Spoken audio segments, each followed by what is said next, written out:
What is up, guys? Zach Ginn here, and in today's video, we're going to break down the perfect script for talking to sellers, exactly how to talk to motivated sellers the right way in real estate wholesaling. And y'all know the drill.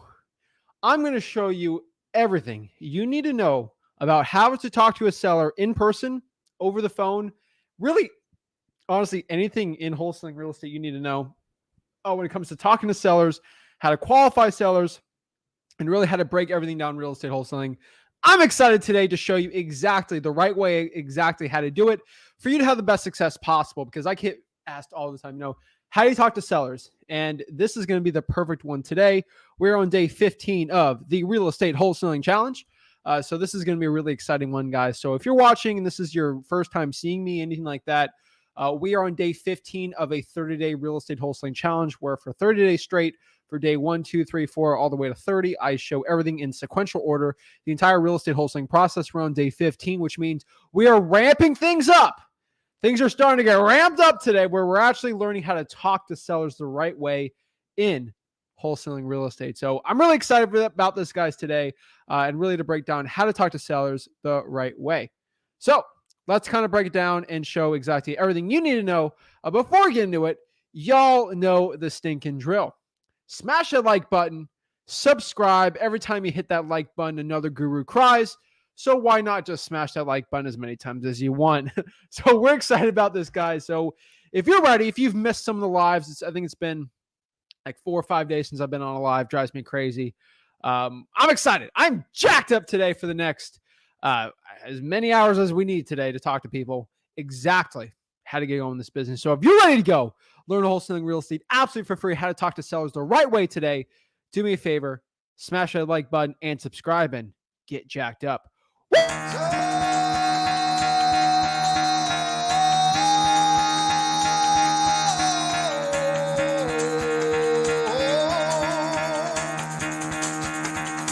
Get the fuck out of bed, bitch. Go.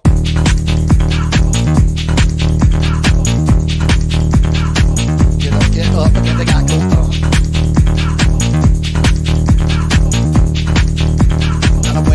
Time to wake up, bitch. Get up. Get up. Get up.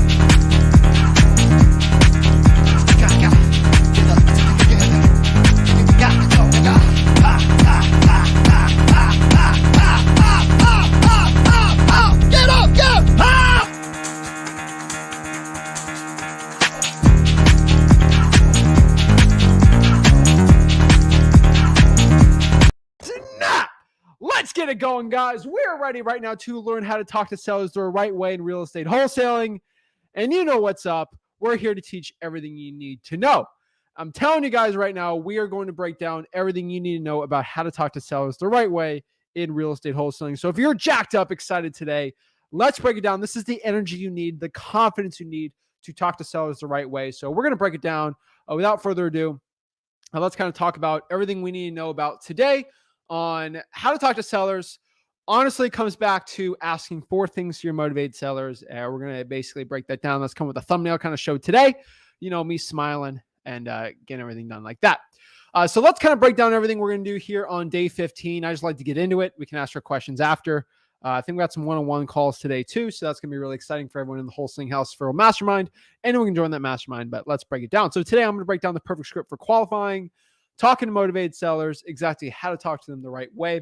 So we're going to break down the perfect script for talking to a seller over the phone or in person. Really what we're going to get to at the end of it today, and really a huge important thing, is how to see if a deal is going to be a good deal or not without even copying that. I think that's going to be a pretty interesting one. I think a lot of people are getting a lot of value from that. And really, how to sort of become an expert when talking to sellers. It's pretty interesting and very valuable. So let's talk about one thing really quick. Why do we have to qualify our sellers? Why we must qualify our sellers? I think the first thing you have to understand is if you don't qualify your sellers, you are going to be, number one, wasting time talking to unmotivated sellers.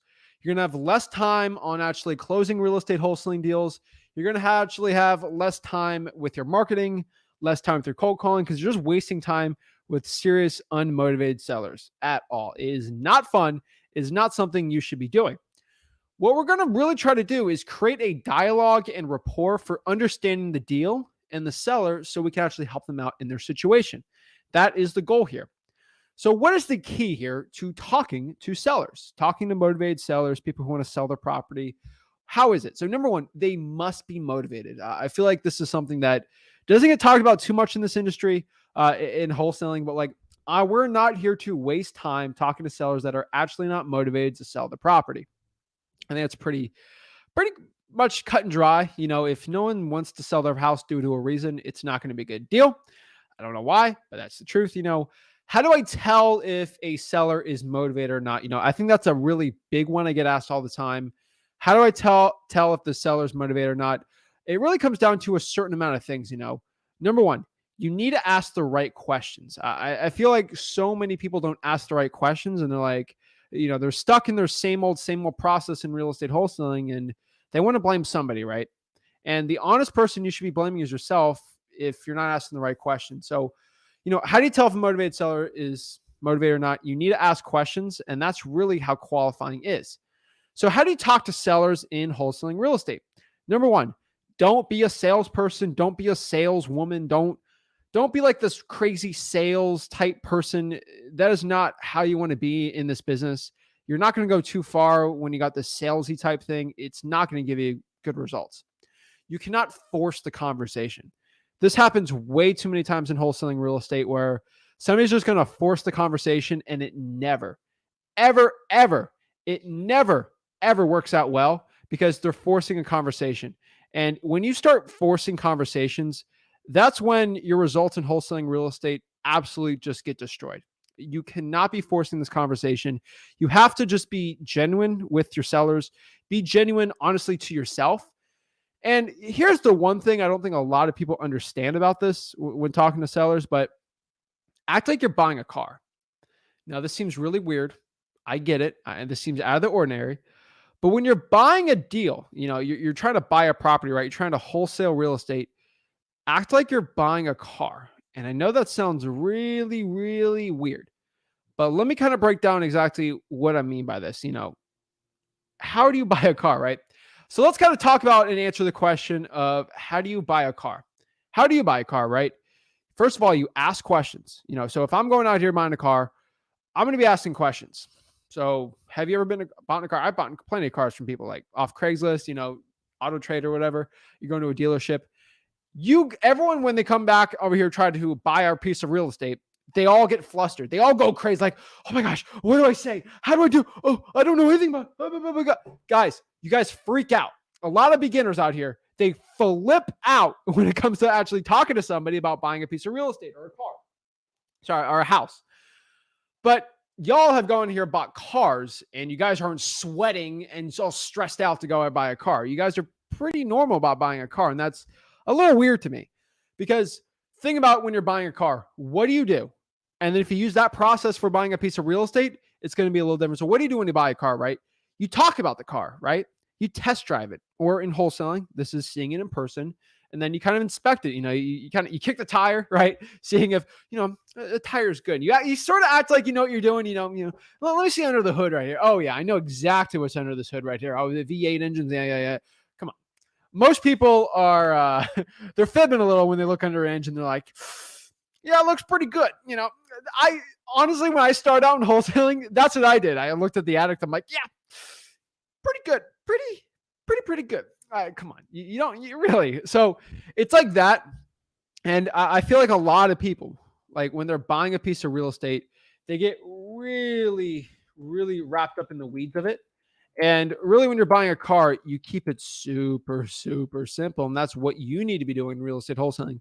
Keep it simple, guys. It's going to get you so much better results. So again, I'm going to say this again, but like everybody overcomplicates talking to a seller. You've been talking to people. You've been talking to other people who want to sell properties. You've been talking to just human beings your entire life. And that's the honest truth. When you're going to buy a candy at a candy store as a kid, you talk to someone about it, right? You went to college, you talked to somebody, right? Anybody went on a date, you talked to somebody, right? You most people out here have generally had conversations with many, many people in their entire life. So talking to somebody about selling their property, it's the same exact process, right? Now, confidence is going to be the best indicator of your success in wholesaling, especially when talking to a seller. You don't need to have like the biggest confidence in the world on, knowing everything, but confidence is going to be key, but it's a different type of confidence than you probably think. To have results in wholesaling, you're going to have the confidence that you can help the seller, give them the cash offer with your partner, not the confidence that you know everything in real estate wholesaling. I feel like that's where a lot of people get very confused. You don't need to have the confidence that you're going to know everything, but you need to have the confidence that you know you can help somebody.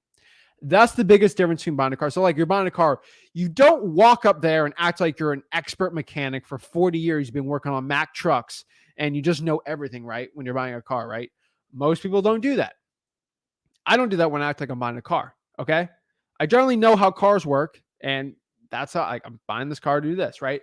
So when I'm buying a piece of real estate, I'm not acting like I've been a construction worker all my life. Now, I've flipped a lot of houses, so for me, I actually know a lot about flipping a house. But when I started out, I didn't know a thing. I didn't know jack squat about it. So when you're talking to someone, like, I have the confidence I can go buy this property from you and help you out. I have the cash. Me and my cash partner, cash buyer, have the cash to buy it. I'm confident if you sign a contract, I can buy it. That's what my confidence should be. And everybody here watching should have that same confidence. Now, you shouldn't have confidence that you know everything, right? One thing, like I'm going by a property, and I'm like doing a walkthrough. I remember doing this a training last year with an acquisitions rep in our company. We walked through the property. There's this weird, like stain, like it's like a stain on the side. I know there's probably a spigot on the other side, but I'm not sure why it's leaking to a point, because it could be, it could not. I didn't really know, but I knew it was a problem, right? So it was like when you touch the wall in the bathroom, it was like soft and mushy and like moving. It was a wood frame property.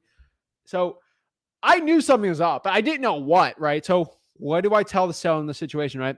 Hey, Mr. Seller, there's definitely something wrong here. I don't know exactly what's wrong, but it shouldn't be soft like this. And there's definitely some sort of leak, most likely. I'm going to have my handyman go look at it. Is that okay? We can agree on something today. This isn't going to change the price at all, but I'm going to have to bring him out here and get a second opinion on this.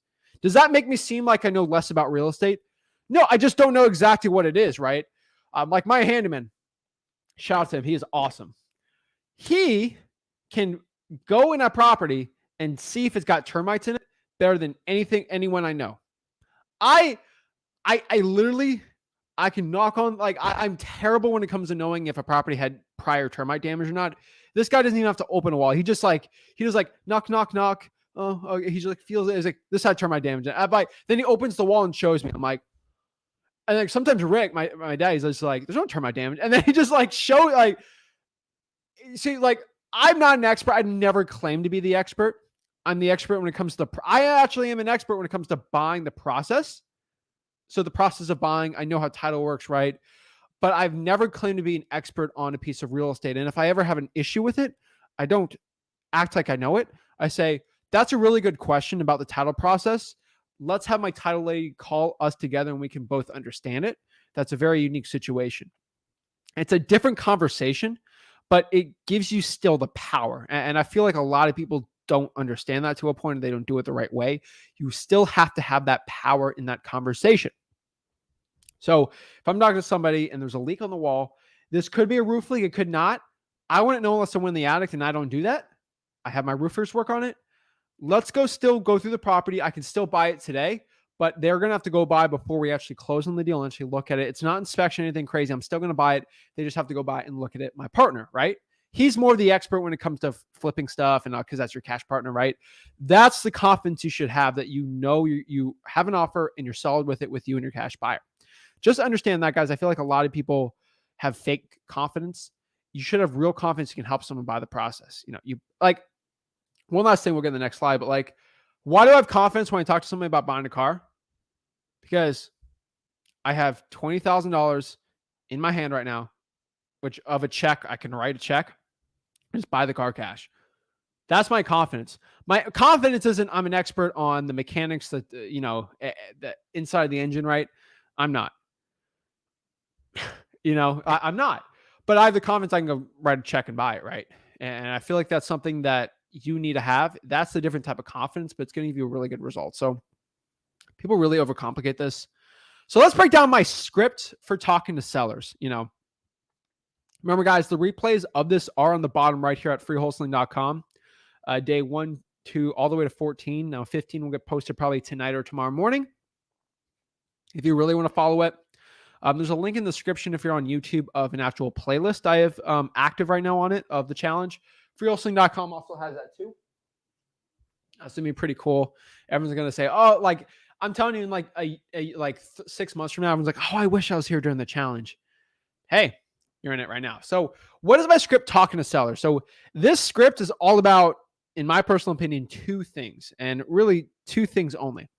This script is about qualifying and gathering information. And really what we want to do is guide the conversation into 4 questions. It's not necessary you do it in an order. It's not like a solid script per se. You want to flow it to the questions. It's not like I have to say X, Y, and Z. But honestly, like if you can, it will probably be best if you flow it towards that. But like it's not like I have to say these exact words in this way, because conversations are weird. Like someone might give you a question you're not used to. It might ruin the thing for you. That's why I always tell everybody out here, be a little flexible in your conversations, and it'll give you the best results possible. So here's my script. We're basically asking 4 questions to the sellers. Now, a lot of people who are a little more familiar with my scripts, I don't care. So here's the 4 questions: motivation, condition, time frame, price. We're going to break this all down right now. I don't care who your guru is, who your shmuru is. I don't care. These 4 questions are the 4 most basic questions in sales in the history. I have all these books. I got John C. Maxwell books from the 90s. I have real estate wholesaling books from the dang 70s on my bookshelf right here. I have books, old Zig Ziglar trainings on selling. I got it right here. Look, I have a Zig Ziglar book right here. Zig Ziglar, the ultimate book for selling professionals. This is a book. Rest in peace, Zig Ziglar. Truly one of the GOATs. This is a book from 1991. Okay. These are really old selling books. I have a Tom Hopkins, How to Master the Art of Selling, like all from the 80s, 70s, really old selling books and real estate investing books. All of this all together has really combined to these 4 questions when it comes to real estate and sales. I am not the first person to come up with these. The old GOATs have, and I'm just presenting their awesome information to you guys for free. A lot of people take this information and they sell it to you in a $10,000 course. I give it for free. And just understand that you buy a course of the same stuff. They might change the wording a little because you have to feel like you bought something, right? But like it all comes down to these same 4 questions. Okay. Rick's been doing these same 4 questions legitimately he's been doing these same 4 questions for 20 plus years. So I don't care what your guru says, okay, that they developed this system 4 years ago. They're all basing it off of someone else. I based a lot of these sales tactics off of very successful people from the 80s and 70s. And those people probably based it from someone very successful from them, right? Like it all comes back from somebody. So I hate it when a guru claims that I see gurus claiming that they invented this when Rick did this 15 years before they even started wholesaling. Just hilarious. And we have it all documented too. Rick literally has stuff written down from 2009, 2010 of like writing the stuff. It's just hilarious. But these are the 4 questions. So like if you have to talk to a seller and you legitimately don't know what to say, come back to these 4 questions: motivation, condition, time frame, price. I have this memorized just because it's ingrained in my soul. Talking to so many sellers, getting so many bandit sign calls called to me. But really for you, just understanding that it's pretty easy. Have it written down if you have to. Have it somewhere near you when you're talking to a seller. But like honestly, you need those 4 things. And we're going to do some mock calls and stuff to show you how the script works. But it'll help you out. So let's talk about number 1, motivation. Why are you, so this is how you talk about motivation. You want to see why someone's looking to sell the property. So Mr. Seller, why are you looking to sell this property? That's it, right? Why are you looking to sell the property? That's honestly it. That is The 4 questions you got to ask. So that's number 1. Why are you looking to sell the property? You could say it. You could say this a million different ways.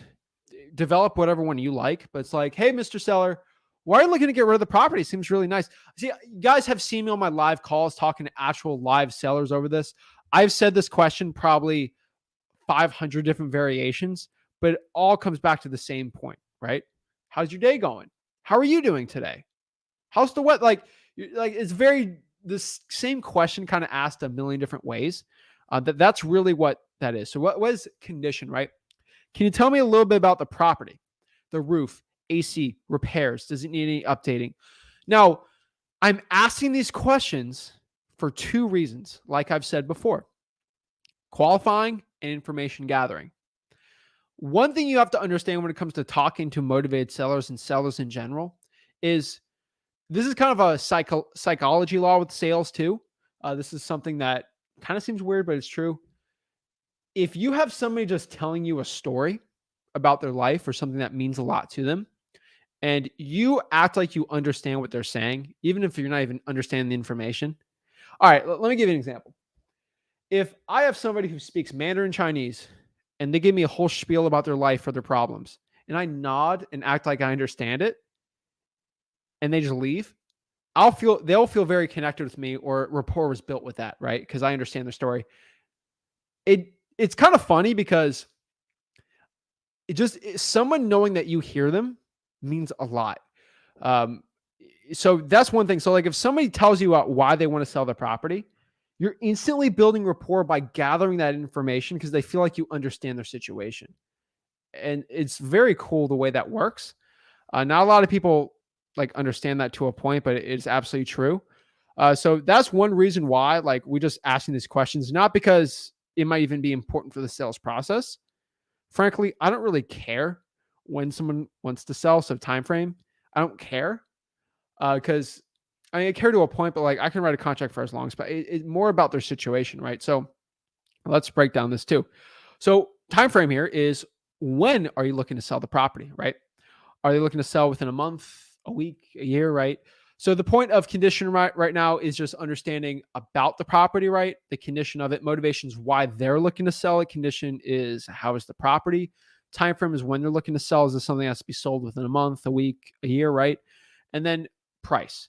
And price is the most delicate one. And frankly, might be shocking for most people, but out of all these questions, I care the least about price. So the way that I recommend you say about price is, how much do you need to sell the property for? Do you notice how I said, how much do you want to sell the property for? No, I said, how much do you need to sell the property for? Because if someone says, oh, I don't need to sell the property, I just kind of want to ish, probably not the best deal. Someone who needs to sell it due to a motivating circumstance, making them a true motivated seller, it's a lot better. It's the nuances in language just a little bit that work really well, because I might want to sell this house for 100,000, but I really just need to get rid of it for 40. You know, I want to sell my house, the house that I own right now and live in. I might want to sell it for $5 billion, but maybe I'm in a tax delinquent situation right now. I really just need to get rid of it for 100 and make a little money off of it, right? It's that tiny little like sliver of information you tell to that seller that changes the entire game. So I think a lot of people really confuse this a lot, and it's something that it's a small part of language, but it's definitely going to be the biggest change in your results and your success in wholesaling. So really, guys, like price is not going to be the biggest thing. The reason why I always tell everyone price matters least, because I can change price and I can't change any of those. So let's break it down from the top. These other ones, right? Motivation. I can't change your motivation, right? I can't make you not pay taxes, right? Like I can't change that motivation. I can't really change the condition of the house. I mean, I could, smash a baseball bat in the kitchen, make it worse, I guess, but like that's criminal. We're not going to do that. But like, or I'm not going to go fix it up and I'm not going to go spend my money to fix up. Like I can't really change the condition of the house. The house is the house. House was built in 1984. I really can't change that, right? Time frame. To an extent, you can change time frame, but like if someone needs to sell it in a year, they can't. So it's definitely a mess. So just understanding, guys, that the only thing you can change is price. And you need to once you understand that like if someone gives you a big price, like they want to sell for a lot of money, but their motivation and condition's good, it might be worth going there because you can change the price a little more if you go in person. The reason why I've said that is I've gone on I've done hundreds of deals like this where the motivation was insane. The condition, the condition was motivated. So the person was motivated and the property is motivated, right? Sometimes they're just crazy about the price. And I have to show them comps of why their house is not worth $1 billion. And then I just lowball them. And in person, they're like, I like you, Zach. Fine. Just get ready for this. And just because I went in person, I changed the price. I never changed the condition. I always made sure they're okay with that, right? But it's really fascinating the way you can do it. So if I've always done the math with our acquisitions people, we're able to salvage it's less than a quarter. It hovers between 10 to 15% of these deals. But if there's a motivating factor on the property and there's a motivating factor on the person, but they want like a stupid amount of money, we always go to the house because 10 to 15% of those deals, we always get the deal. And those deals are usually $50,000, $60,000, $70,000. If I hear it's a probate situation and the property's disgusting and they want too much for it and they're meeting with a realtor, we're still going to try to do that deal because 10 to 15% of the time, it's going to be a $50,000, $60,000 deal. And I got like 15, 20 of those leads. Woo! It's a lot of money. So just understand that, guys. It's like, it's not 100. So like if I have for example, my chance, if the property's motivated and the seller's motivated and they want, a little bit of a discount or a discount on the property, that's like 60, 70, 80% we're getting the deal, right? There's always never be 100, but like very high. Now, if they want too much, there's still a chance of why we still go out there. Now, here's the kicker. Because I've done all these type of things with my team, if there's no motivation in the property and there's a motivation in the seller and they want too much, that usually helps probably like 10%. Now, the worst one is when the property's clean, right? And the person doesn't have so if the property's motivated, but the person isn't motivated and they want too much, that's like 5. That's not even worth our time. So just understanding like that's how a lot of it works. That's going to give you the best results in this business. So price is very important, guys. So once you talk to a seller, right? So you gather their information, you sort of understand their situation, right? And let's say you're doing initial cold call, something like that. This is what you usually say to get off the phone with them, right? That's great, Mr. Seller. Let me talk this over with my partner to see if this is a right fit for us. And if it is, we can come by and take a look at the property, but only if it's a good fit for us. We just got to look at it, gathering some information. Does that work for you? I'm most likely going to talk to them and give you a call back, some questions on the property. Is that okay? That's it. Like I can kind of say that script like a million different ways, right? But the honest truth is you want to get off the phone because of two things. Number one, you want to act like you're not too motivated to go. So, because I've had this situation, this problem too, where like I have a good deal and I'm like, can I meet you in 30 minutes, right? You seem too eager. And when you seem too eager, you might not get the deal, right? You don't want to seem too like not interested, like, I don't think it's a good deal for me, right? That's probably not the best one. It's a little bit of like in between of like, we'll see if it's a good fit or not. Like I just gotta go by and look. And especially in like a moving market like we got right now, it's probably gonna be a little bit of both. So that's kind of the sales tactic that we like, a little bit of both. And that's kind of our script. So overall, like that's how we talk to sellers. That is my exact script and qualifications process for it. You see how there's no comping involved on that, right?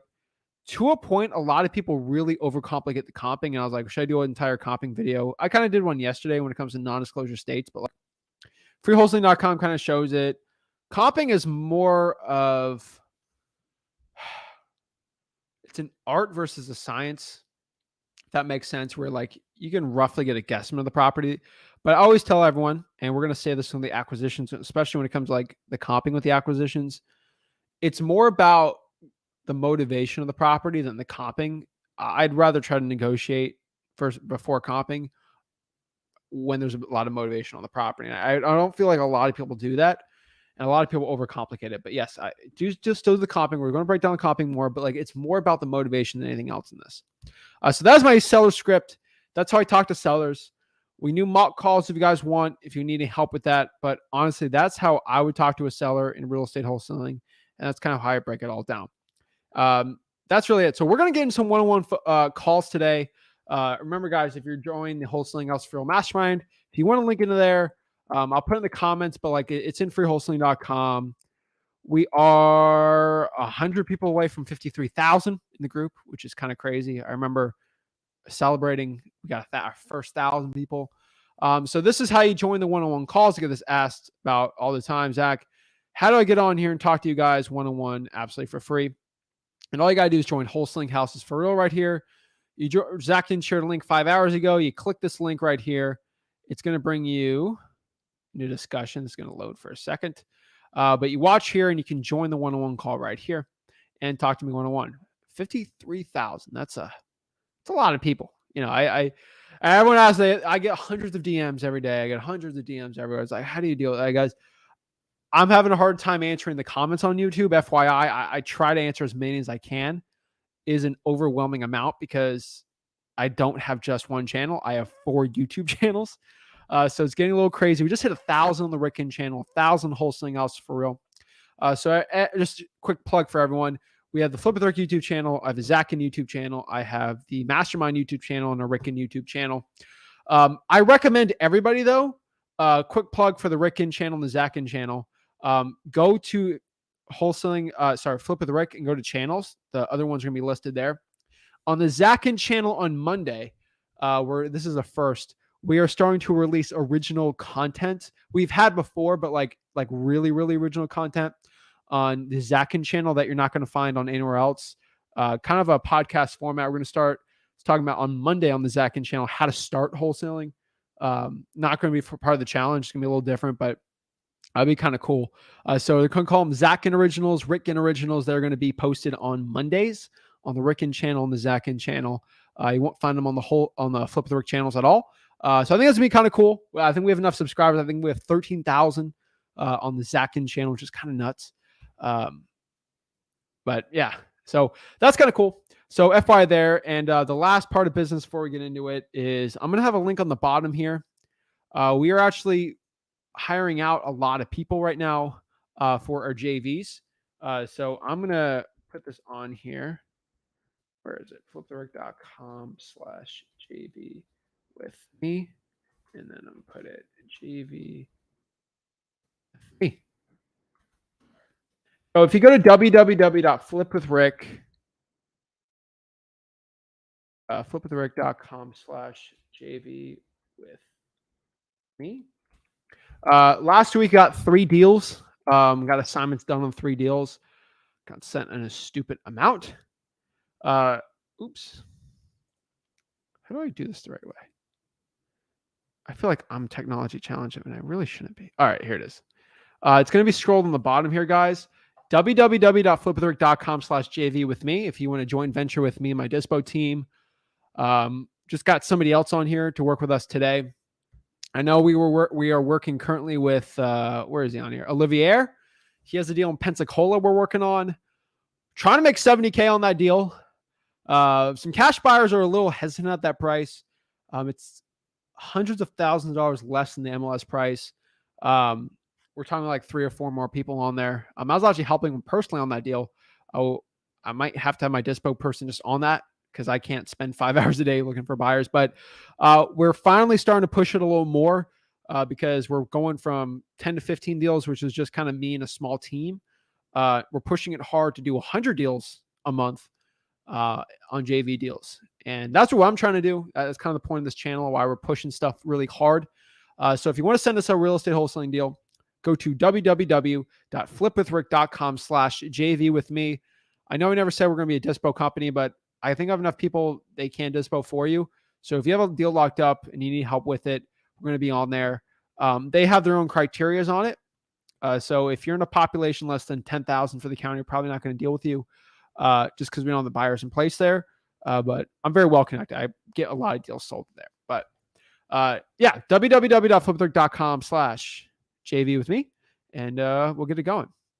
And obviously freewholesaling.com. The links to JV with me is in there too. So that being said, let's kind of talk to some people one-on-one, see how I can help them out in their real estate wholesaling business and help everyone out. Kyle wants to know if he answers questions or not. Kyle, Nah. Why are people on Twitch being mean to me? I don't know. What's up with Twitch people today? I thought it was I created a Twitch because I like 3 Twitch people said I would go on Twitch. I'm like, all right, I'm gonna be a Twitch guy now. Scott, what is up? You're muted, bro. All right, can you hear me now? I feel good. Oh yeah, what's up, man? Okay, cool. Hey, not much. I got on here super early so I could be the first one on because I want to make sure I could ask my question. I know. I'm the one who posted that big data sheet on the I group. remember.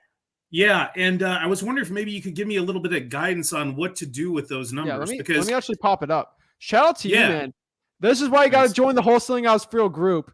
Scott's kind of a, I don't know, market wizard looking at things. I'm a data nerd. Yeah. It looked really good, man. The one thing I can tell you is that Detroit was off, but obviously I think you know that.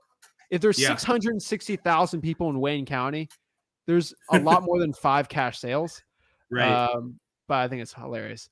But let's my main question on this, and throw anything you want at me, but you had mentioned before about the price ranges to look at. And obviously there's bigger spreads to be made on something that's 350, but you've got people who are more willing to come down in price when it's down like to the 100,000 range. Does that play more of a decision on these numbers of which market to go to? All right, here's what it is. Scott, let me be completely honest with you. Yeah. You might not like this, but like, how do you think, where are you? How do you think I figure out which market's good for me or not? You jump into it. I do it. I do 5 markets. 2 of them are going to be good, and I do that. Okay. I'm just being completely honest with you. What I said about how to pick a virtual market on the challenge, I've done the teenage success thing where I just find teenagers who are completely stupid, don't know anything about wholesaling, and they're somehow making hundreds of thousands of dollars. Think of me when I was 18, complete idiot when it came to wholesaling. I was getting deals because I was just in the right market at the right time.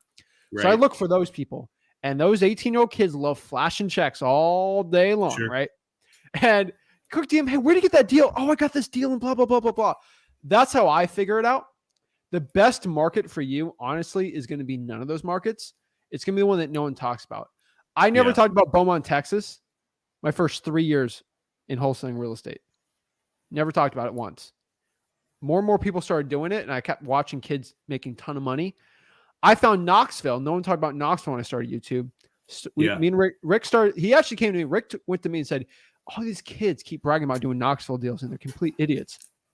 Not in our group. And I started doing Knoxville. I started SMS text blasting in Knoxville because those kids never did that. Crushed it, right? And then it got saturated, right?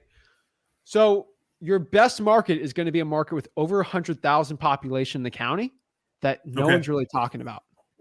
I'm going to give you one. And it's probably not going to be a good one for you to do, but Fort Wayne, Indiana. No one ever talked about Fort Wayne, Indiana. Right outside of Indianapolis, 150,000 people, I'm pretty sure. ARV's under 150. No one talks about that. Plenty of buyers. You get the Indianapolis people out there. It's markets like that no one really talks about. I never really talked about Richmond until, kind of word got out of there. Word really never went out about Hamptons Road either, Fayetteville, right? Right. I only knew about Detroit because Rick actually had a lot of friends in Detroit and wholesaling that I just knew they had buyers. So I just started going there. It's done really, I mean, people are locking up deals for 50K and selling them for like 55, 60, but like, this is your little thing. It was really cool. It's interesting, man. So I still like Richmond, still the best one to me. Beaumont has peaked like crazy because of those hurricanes that went by. I could see it slowing down. I don't know. I know Exxon's like hiring like crazy. Like they're making more money than ever. So I know Beaumont, more of an oil place. So that could do really well too. It really depends. Fayetteville's always solid because that's a military town. The military is going to be spending money like crazy still. That ain't going to go anywhere. So it's really up to you, man. I like to stick to markets, like I've told you. ARVs that are under 200 currently. And markets that are kind of bigger and kind of not. I think one thing you got to figure out, since we're coming in a changing market, I want you to figure out markets where I actually did this. You probably watched it, and you probably might remember better than me. I did a list of all the markets that crashed the hardest in 2009, 2010. No, okay. If there's another real estate slowdown, if things go down 10, 20%, those are probably be the markets to be going after. Like my market personally went down 60%. It won't do that again because we're more solid now. My personal market, but it went down 60% because they built everything up in 2005. It's all new, all leveraged like crazy. Now, a lot of those homes are older now, so it won't happen. But Sure. like that was a great market for like 2 or 3 years. So you gotta kind of do your own research on it. Vicky's like, how about Gainesville's a great market. Shout out to Victor out there. He's my contact out there. He's destroying it. He's buying houses for like 100 and selling them for like 150. And Gainesville's a weird. I never got Gainesville to work, and I was pretty good when I was there in college. So it's honestly up to everybody. But yeah, I feel like you're overcomplicating it. It was this great data. Sure, that's me. Yeah, but you're overcomplicating it. And I've always said this, like a very, very smart, intelligent nerd type people like me, I tend to overcomplicate things and wanting to do it. Yeah. I've only changed as a person when I figured out that the best results, because I'm a data guy, analytical, right? I do things in real time. You, theoretically, that's where I started out. Where are the best places to be going after? Let me do my research before doing it. I found out if I just did 10 of them, I just threw darts everywhere, started throwing things at the wall. Something's going to stick and just go after that. Okay, that works. That's how I do my virtual too. So let's say we're going to go after Fayetteville, right? I'm going to do every type of government list in Fayetteville. I'm going to do texting, calling. I'll find someone to drive for dollars for me. I'm going to see which one works best, find the top 2 and just go after it harder. Like all of it in there. So that's how I figured it out. Perfect. Awesome. Yeah, it's great data though, bro. Like it's great data. I just think it's taking action is going to be your best spot. Yeah. Makes sense. Cool. Yeah, man. Yeah, any other questions? How can I help you out? No, I'm good for right now. I'm going to put that all in and just start hitting it then tomorrow. Let me write this down. Yeah. Scott, next week you're going to come on. You're going to tell me what market you got. Okay. There's no ifs, ands, or buts. You're just choosing it, okay? Got it. And what's the criteria? Have you written it down? Have I written down the criteria of that market? Oh, what it takes to choose a market, you're saying, or what? No, what your market that you choose needs to have under 250 ARV. Oh, thousand. And right, and over 100,000 population. Population, yes. Yeah, that's it. Got it. Do whatever you want. Nice. All right, man. Okay. Don't tell. You're gonna have to DM me the market because I don't want it public if you find a good one. I don't want to do it either after all this. So, but I won't be going after there. But I'm just telling you, you got to take action. And so, okay, get it going, man. I got it. All right. Have a good one, man. Thanks, man. All right. Thanks for coming on early. Boom. Awesome. Next here we got Monty. Yes, sir. What's up, man? What's up with it?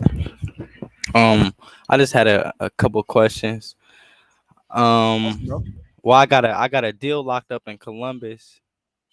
I just locked it up today. He signed the contract and sent it back. But this is my question. He said like it got a land contract on it or something like that. Okay. So I could still wholesale it with that, right? Depends on the deal. So you're gonna have to have time to look at it. But he said like that the tenants in there already broke the land contract lots of times, and the tenants, he said like you're gonna have to evict them for sure. But like I got a buyer that offered me. They already offered me like 130. What do you have it locked up for? 115. Woo! Okay. Yeah. Not bad, man. Not bad, bro. So, but the walkthrough, that's my question. He said the seller said the tenants are like they're just real weird. They're not trying to sell it. Well, not sell it. They're not trying to leave in general. So that's why he said like. But how do I do my walkthrough system? And we just evict them. Right. We're not in California during the panoramic where you can't evict anyone for 8 months, right? Like you're in Ohio. Mm-hmm. Pretty simple right now. Things have eased. Pretty easy to evict somebody. Like it's really, if Ohio's pretty simple in the Midwest, Michigan's a little weirder. Ohio's an easy state to evict somebody. So yeah, man, I'm not worried about that. I'm more worried about the land contract. I got to read it. And here's the thing, Lonnie. let's say you read the land contract. Between you and me, we might understand it, but we're not going to be experts on it, right? Right. This is why title needs to do it, right? All right. Let title deal with it, not you. All right. Say, hey, this seems all good, Mr. Seller. Let me have my title people look at it because they're the ones who are going to get the title insurance, not me. I could say it's fine, but title when I send it through and stuff, what do I send it to the title company and just ask them to go ahead and pull it and see if I can wholesale it with that contract on there? Yes. Explain that the seller already said it's okay. The property's fine. Right. And it is under a land contract. Talk to the seller about the question so you can get the clear title for it. Give them all the info, right? Don't try to. Title company's not going to care what you say. If you act like, oh, I don't think this can sell, they're not going to care. They're going to look at it because they actually want to get through, but they want to be safe with it too. So I'll just have the title deal with it. And with the cash buyers, let them know that the title's going through. It's under a land contract, but the seller says it should be fine. If you're up front and you disclose it to the buyer, you're going to be fine. All right. But like I said, like my question though is like my buyer said they want to do a walkthrough. So should I just tell him, like, what do I do there? Because he said he doesn't want to evict them. Like the seller, he says like they know where he live, all type of stuff, and like he just. But that's his mailing address on the property. Of course, they know where he lives. Right. At the end of the day, either they live there for free or you evict them, and they're going to get evicted. Are they paying? Yeah, they're paying. He just said like they're just disrespectful. Like they pay when they want, like all type of stuff. Like there's two sides to a story. I think you understand that too. Yeah, for sure. I've dealt situations where the landlord makes the tenant seem like a terrible person, and then I pull up there and it's like a 7-year-old sweet lady that's paid every single month, and just there's two sides to every story. Right. So you got to give the benefit of the doubt until I legitimately see it. But I should go up there myself. Just go myself and just try to knock on the door. How far is Dayton from Columbus? No, I stay in Springfield, so that's like an hour from me. Oh, yeah, that's easy, bro. I would get this tenant's phone number and just call. Be nice. Legally, now you gotta look at the land contract. Legally, because I own rental properties, everyone's different, but for me and usually how most states run, if you give a 24-hour written or like a message to the seller that you're coming in 24 hours for an inspection, legally, you can take that key in and open it and just walk in. All right. Never the best situation to do, but legally you can do it. Right. So you're going to have the seller there. Watch, make sure the baby's good. Yeah. Make sure the baby's good. Baby's in bed. She trying to sleep. She trying to sleep. She cool. She just rolling around. She cool though. You're going to show her this video in 10 years when you're a successful wholesaler. Right. I'm going to show her where it started for sure. It's going to be fun. It'd be hilarious. But one thing I would do is, honestly, that tenant, the landlord, legally for most places can just get a key in 24 hours notice and get in there.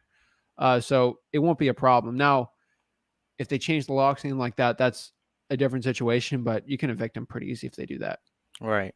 So you think I should have the seller evict before? No. But no. I mean, it depends, bro. Like they can, but he doesn't want to though. Like he doesn't want to deal with that in the first place. He just wants this money. Yeah, he just want to sell it and just get it. You feel me? And just he can only have two things, and that's why I always explain to these sellers. Either we do two things, okay? You evict them, and I buy this for $115, or I evict them, I take on all this risk, and I buy it for $105. Which one works for you? Right. Because it's going to cost at least $1 to $2 grand at most to evict them, but you're taking on risk, right? Right. So that discount makes you more money. You have to give some of that discount to the buyer too, but it makes it more attractive to the buyer. Right. Right. Like any buyer for an extra $5 grand, they'll spend $1 grand to evict someone. It's worth their hassle. Facts. So that's all. I always bring those two options. And 80% of the time with a bad tenant, they take the $10K discount so they don't have to deal with it. Okay, Dan. All right. I appreciate it for sure. So either they evict them and you do the walkthrough, right? Or do you keep them in there and you get that discount and it makes the buyer even more attracted to the deal? All right. I appreciate it for sure. That's all I needed. Bro, get that deal, man. For sure. For I think sure. you got your motivation behind you, right? For sure. I definitely do. You got it, man. For sure. Appreciate it. Appreciate it, man. Ask me any questions you got. Boom. Love it. Guys, we do it for family over everything, man. Like, that's why I tell everyone, this is why we do it. This is why we do this business. This is why we work our butts off. Not for us, right? It's for the family. And that's awesome. Benji, Hey, what's up, man? what's up? How are you? Good. I like your jersey, man. Love it. Thanks, man. Yeah, no problem. So I've been reverse driving for dollars, man, in the Florida heat, man, killing me. But I got a really good lead, man. I stuck it on the seller's door, and she wasn't looking to sell her property, but she was looking to sell a property she inherited through probate. Yeah, man. Bro, and I tell you what, I comped this property, and like ARV is like 330, and I asked her, I said, what would you guys need out of the sale of the property? And when she told me, dude, my jaw dropped. She said 150 to 180. I said, oh my goodness. I didn't say that to her, but in my mind, I'm like, that's crazy. There's properties super motivated. AC's dead. It hasn't been kept up. They can't keep up with the mortgage. They're trying to move 3 households. And they're all ready to go. So it's 4 of them on title, and they're ready to go. So it's super motivated. My only question is the seller needed roughly 60 days after close to like figure out the logistics of moving 3 households. So I just don't know if that's too long, and I just wanted your opinion on it, really. So anything's creative with wholesaling, right? Right. The one thing I always give leeway in exchange for one thing, and that's price. Kind of like you saw beforehand. Right. If I have to deal with a tenant in this situation, if I get a reduction in price, I can make it work, right? Right. For that big of a discount, you can push it a little. Well, did you get the deal locked up? I'm going on appointment tomorrow. She's supposed to contact me tonight because she has a busy schedule working. Got it. I called her last Thursday, then I called her again yesterday, and the conversation went great. No problem. She had questions. I answered it. And she said just because she's busy working, she'd call me back tonight and then let me know when I could come over for the appointment. But she was already telling me in advance that it would probably tomorrow evening. So beautiful, man. What I'm going to tell you here, honestly, is if their price is 103. So did she tell you that over the phone? I asked them, what would you need out of the sale of the property? And she said, and they all talked amongst themselves. They said anywhere from 150 to 180, somewhere in between. And what do you think you'll sell for? Honestly, I think to the cash buyer, you mean? Yeah. Yeah, I'm thinking around, with the repairs, it probably needs 30 in repairs, and then with the formula 0.83, I'd say around like 245. It's a good deal. Yeah, man. So here's the thing. That big of a discount, that's going to be a big assignment deal if you can do it, right? I always don't get your hopes up till you get the deal locked up, right? So we're not going to do that. But if you're getting that much money, you're going to just give extra $5,000 to the cash buyer in a reduction of the price for them to deal with it for 60 days, even $10,000 if they have to, right? Okay. Because if you're making, how much would that assignment fee be for you? It'd be upwards of 60,000. Is that worth it to you? Just giving up $5,000 to guarantee the deal, right? That's it's so worth it, right? Yeah. You have to look into double closing on this too. If it's going to be that big. That was another question. So I'd have to probably get like a transactional funding for that, right? Depends. So I have a lot of sources in Florida where you can actually have the cash buyers funds as the thing. Now, I'm not going to tell you what to do or what I've done, but you technically can do that. Now, you can get a transactional fund. It's very simple to do, but it would probably be best to do that. It depends on title and everything. But honestly, on this situation, they're going to say they want to sell it for 150 for 60 days. Every single time, it's going to be a 150. Okay. Let me tell you what, Mr. Seller. 150 will work for me. 150 works right now. Perfect. Here's the problem. 150 while holding it for 60 days is going to be my big issue here. Right. You know, I was talking to my partner Benji about this, and he told me he wanted to buy this for 130. I know he's crazy. He's crazy. I know he's crazy. Benji's crazy. He wants to buy it for 130. He's off his rocker. I'm realistic. I think 150 works, but if I get it for 60 days, Benji's going to come out. He's going to be super mad at me for buying this thing for 150 and holding it for 60. So you got to give me something, right? To come back to Benji so I can tell him I tried, you know. I mean, can we just like meet in the middle? If I do it for 60 days, 140, does that work? Right? Like, you got to shift the focus. You're not too far off because you're already making enough. You're a little lower at that.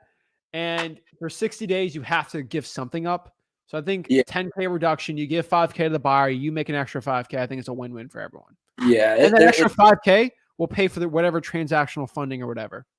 Right. And that's how I'm looking at it too. Like you always got to give something up to gain something. So, I mean, and just make it, you know, very fair for.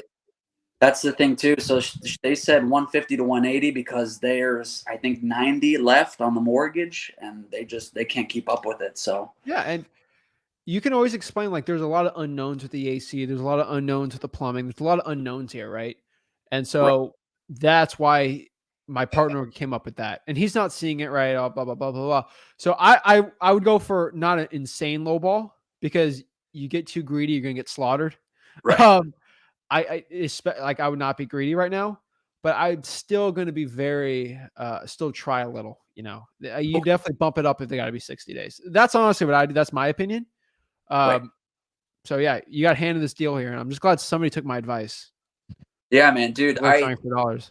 This one, if I get under contract tomorrow, I mean, this one obviously is a cakewalk, but they're not all going to be under that easy. And I completely understand, but man, the reverse driving for dollars, man, it paid off. Like it wasn't even her property. I just asked her like, hey, would you happen to have any of the properties you'd consider an offer on? Bing, like right there. How many postcards did you do? So I did lot violations, and I put out, I think, 120. I stuck them to the door with double-sided tape. It was an index card. I can run them through my printer, just type it, boom, boom, boom, boom, get them out, and then just stick them on the door. How many calls do you get back? I would say I got about 12 calls. Yeah. Oh, it's a little low, but yeah, it is a lot violation. That's why, but yeah, I was putting out about 20 to 25 a day driving around. Yeah. So dude, that equates to probably 2,000 calls. That would have taken you weeks to do. Yeah. So, and that's easier, man. Yeah, man. It's like exactly what you and your dad preach, man. Like quality over quantity. Like if you can get to like the perfect one right away, I mean, it saves you all the trouble. I know, man. Like it's either cold calling, right, and just dealing with that, or you're in the hot sun, but like you put headphones in, right? You can listen to one of these videos. Like you can at least do something that you think it's fun, at least, and do it. Right. It's saved, and not a lot of people understand this, which I think you're getting this. You don't have to spend $1,000 of skip tracing anymore. Yeah, and you could use that for gas money, which honestly, I know gas is more expensive, but it's cheaper doing that than skip tracing and doing a dialer and then all this work, right? Yeah. Then you can hire a buddy to do it. You can even hire a buddy to do that for you too. So like, right. So I'm not going to head of you. Like you do a couple deals, it's worth paying someone 10, 15 bucks an hour to do this all day. So. Right. For sure. So one last thing, I know we talked about it briefly, the transactional funding. Where could I go to get some information on that? Would I just, Google it, or what do you think's best? I would first talk to the title. Actually, first of all, get the deal locked up. Come back to me. Okay. I'll help you out there. Rick has like 15 people in his contact list. So come back hopefully tomorrow. Okay. Or just heavy hearted message me. Or Friday with Rick, and legitimately go out here and he can get you connected with it. I'll talk to him. But yeah, that's honestly what I do. Get this deal locked up first. Yeah. I would have the convo with the title company first and see if they're okay, because you could just use a cash buyer. Some aren't okay with that though. So. Right. The title company I use, they're already okay with assignments and stuff. I made sure. So. But, what about double closings? I don't know. I will ask her. Yeah, I just spoke with her today. So I'll talk to you Friday, and I'll get that deal locked up tomorrow. Okay. Beautiful, man. All right, man. Cheers. Cheers. Let's go, Benji. Come on, man. Like you guys see stuff like that. It's like he's just taking action. He's doing really good results. in this business, you get what you put into it. And he followed my advice. He did well. Hey, shocker, right? Rebecca, what is up? Hey, Zach. How are you? Good. Hey, I have a couple questions for you. Of course. What is up? So I have a property that I have almost under contract, which I'm hoping I can get locked up, but he wanted a track contract. It's in Texas. Okay. And so I just did some research on getting one put together. And just a couple questions on the fields that don't apply. Do I just put NA? Have you done that before in Texas? Yeah, or blank. It just depends. The title company that I am working with, because I sent them what I had, just said that all the blanks had to be filled in. So I was like, You put okay, NA. maybe just all NA. Okay. Yeah. I sent it to the seller. It's a property that has 6 errors. So far they said they want to do it. I sent it to him for him to send to his lawyer because his lawyer didn't like the first contract I sent. Okay. And then I did put the little disclaimer inside of the contract, that I have the right to go ahead and assign it. Beautiful. So I'm hoping that gets locked up. That was my quick question. I'm just hoping I can get this done. I've been working with this guy for like a week. Get it done. I just take the action, and I kind of ask first, and I do first and ask forgiveness from the title company usually. But if you ask the title company and they tell you this, and then you do it, they can't be upset with you with doing it. So yeah. Yeah, I was just kind of I didn't know where to find a title company that would work since I'm doing it virtual. So I was kind of like trying to find some title companies in the areas that I've been working in. Yeah. Just so I kind of have that on the side, just if something got locked up. I have another, I'm talking to another person on a land deal, but land is very different for me to look up and comp out. Oh yeah.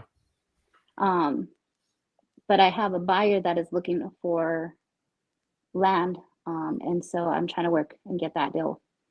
Awesome. So we'll see how that works. I just want my first contract. Got 15 Get more it. days, You got right? this. All right, Zach. Well, thanks so much. Appreciate it. Have a good one, Rebecca. Let me know what happens. I will. All right. Got it. Awesome. Keep it up. Keep it up, guys. Like you got so many guys starting this challenge. You're getting so close to getting that first contract. We're getting there. We're getting there. We're so stinking close. So many people. Benji's so close. Rebecca's close. Scott needs to get his market done first. Everyone's getting closer and closer to getting their first deal. It is exciting, guys. We're getting closer to it. This is awesome. David. Hey, what's going on, Zach? I'm blessed, man. How are you? I'm doing great. Just wanted to check in with you, update you on what I'm doing over here, see what you thought about that. Awesome. What's going on? Yeah, man. So yeah, I'm doing probates in my area. It just hasn't been too exciting. Sometimes I'm changing up my strategy a little bit. I'm trying to do them daily. I felt like that's better because I was going back a couple weeks and I started noticing that some of these properties are already listed, or I just wasn't getting any results out of it. So today I called somebody and they already had listed with a realtor, and I really didn't know what to do there. I was just like, hey, would you still consider a cash offer? And they told me, oh, go talk to my realtor. So I just didn't know what to do there. I usually don't do on-market properties. Yeah. Never found. For sale by owners are the only ones I do. Okay. Yeah. So I only did that because I did a $50,000 FSBO deal, and I'm like, fine, I'll keep doing them. So, and I've done a lot of deals on these lives on them. So, on market, usually never. Gotcha. So avoid the list. I say that there's guys out here doing super well doing on market. It's just not my forte, and for a lot of newbies out here, I don't think it's the best. Gotcha. Okay. And then I did a little bit of for sale by owners on Zillow, and I talked to one lady, and she told me she didn't have a timeline to sell it. She's like, oh, I'll sell it when it sells. I don't really want to budget on the price. So I consider that not motivated, right? No. Like I've said, they need to have the motivation, and they also need to have the property motivated. Now,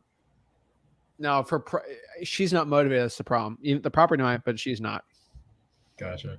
And okay. David, you're going to get a lot of this right now, especially when markets start shifting. Miami's one of the more overpriced markets in the state, where there's always like I'm still doing deals now, so it's fine. But I do encounter sellers that they don't see prices are shifting and they still think things are up. Now the media is actually kind of like, I've been watching a lot of like CNBC, CNN, Fox News, like all these channels. They're all starting to talk about interest rates going up and property values going down potentially in the future, which is good. But it takes time for these sellers to understand that. So they're all still in la la land, and they're always be in la la land, bro. You got to find the motivation, because everyone's still willing to sell for a discount if they have motivation of a house and motivation in them wanting to sell it. Gotcha. Okay. I mean, it's nothing too crazy. I just want to know if I'm on the right track. I just noticed it's not as exciting as it seems sometimes talking to these. Why don't you reverse drive for dollars code violations?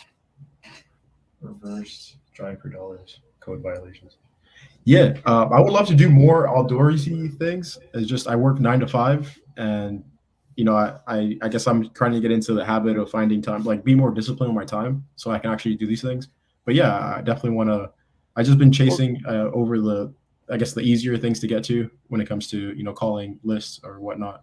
Well, David, let me tell you this: you'll go a lot further reverse trying for dollars for an hour at 6 o'clock, or you do 6 to 7, than cold calling 2 hours. You'll get way better results, way better.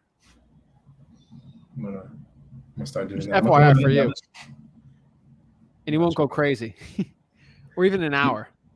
Yeah, I'm gonna do it. I'll check in with you at another time, and I'll keep you updated on what's going on. Yeah, or like dude, you can do all your reverse trying for dollars at 6 a.m. on a Saturday from like 6 to noon if you went crazy, right? And then you don't have to cold call the entire week. So just FYI, I'm just trying to think of like with a 9 to 5. Yeah, I know a lot of people after work and they don't want to call for 2 hours, right? If you just got some headphones in and you're just driving around, it might be a little easier. Gotcha. All right, Zach. Appreciate your time, my man. I'm gonna start doing that as well. I'll keep taking Zach, and I'll check in with you, brother. Thanks, David. No, thank you. Boom. Awesome. Love it. Guys, reverse drawing for dollars, very underrated. Very underrated. It's getting more popular now, and it's something you guys should be doing. Hello. Hello. Miliano? Yes, sir.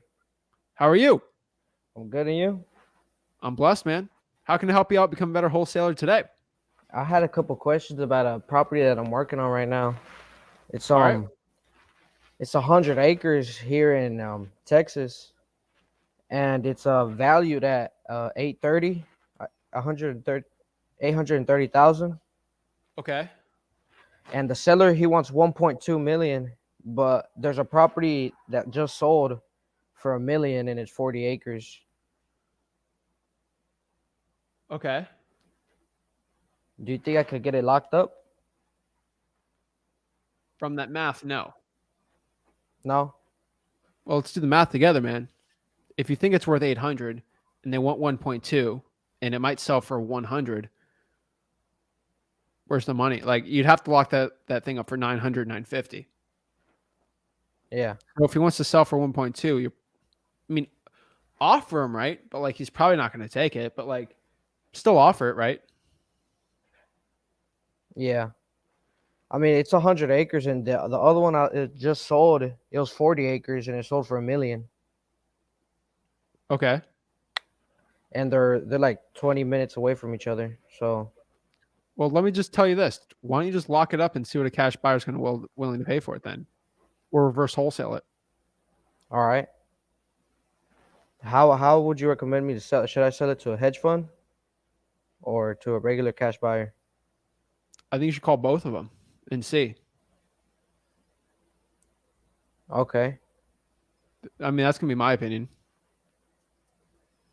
All On right. a deal like that, I would reverse wholesale, where I'll give the address to a developer for the land or a land buyer, have them trusted, vetted, and see how much they want to pay for it. All right. All right. Thank you. Appreciate it, man. Keep it up, Drew. Thank you. Lock it up, though, man. Try to see. Call the buyers, man. All right. Have a good one, bro. Thank you. Oh, awesome. Rissa, what is up? Hi, Zach. Can you hear me? Oh, yeah. Okay, I just want to make sure because I even went out and got the earphones like you told me last week. It sounds a lot better. Great, great, great, great. And I do want to I have quite a few questions, and I want to I know that you and your dad basically said get out there and try to get these deals and do and move forward. And I just wanted to let you know that I am really confused about what is going on actually with the this deal that I have. And it so it I guess it's supposed to be a JV.